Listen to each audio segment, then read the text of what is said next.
আসসালামু আলাইকুম সবাইকে ওয়েলকাম করছি আজকের ভিডিওতে। তো এই ভিডিওতে আমরা আজকে অনুষ্ঠিত এইচএসসি 25-এর ময়মনসিংহ বোর্ডের হিসাব বিজ্ঞান প্রথম পত্রের পূর্ণাঙ্গ এমসিকিউ এর সলিউশনটা দেখব।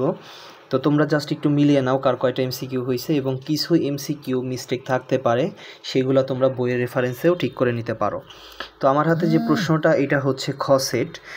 তো একের অ্যান্সার যদি আমরা দেখি, এটা হচ্ছে ক্রেতা, দুইয়ের অ্যান্সার হচ্ছে 1 ও 2, তিনের অ্যান্সার হচ্ছে গ, চারের অ্যান্সার সমাপনী নগদ তহবিল, পাঁচের অ্যান্সার হচ্ছে নীতিগত ভুল, ছয়ের অ্যান্সার হচ্ছে রেওয়া মিলে কোনো প্রভাব পড়ে না, সাতের অ্যান্সার গড় মিলের কারণে জানা, আটের অ্যান্সার হচ্ছে নট সাফিসিয়েন্ট ফান্ড, নয়ের অ্যান্সার হচ্ছে 25%, দশের অ্যান্সার সত্ত্বাধিকার, 11-র অ্যান্সার 1 ও 2, 12-র অ্যান্সার হচ্ছে 90,000 টাকা, 13-র অ্যান্সার হচ্ছে 22,500 টাকা।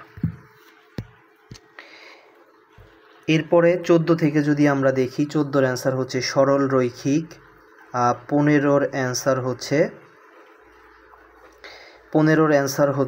1, 2, 3 সবগুলাই, 16-র অ্যান্সার হচ্ছে হিসাবকালের 1 তারিখে, 17-র অ্যান্সার হচ্ছে সমাপনী জাবেদা, 18-র অ্যান্সার হচ্ছে ঘ, 19-এর অ্যান্সার হচ্ছে 1, 2, 3 সবগুলাই, 20-এর অ্যান্সার 15,000 টাকা, 21-এর অ্যান্সার 40%, 22-এর অ্যান্সার ক, 23-এর অ্যান্সার দায় বৃদ্ধি ও মালিকানা সত্ত্ব হ্রাস, 24-এর অ্যান্সার আয় বা মুনাফা হলে, 25-এর অ্যান্সার খতিয়ান, 26-এর অ্যান্সার ডেবিট নোট, 27-এর অ্যান্সার 3 ঘরা নবদান বই, 28-এর অ্যান্সার 19,200, 29-এর অ্যান্সার 800 টাকা, 30-এর অ্যান্সার হচ্ছে ক্রয়।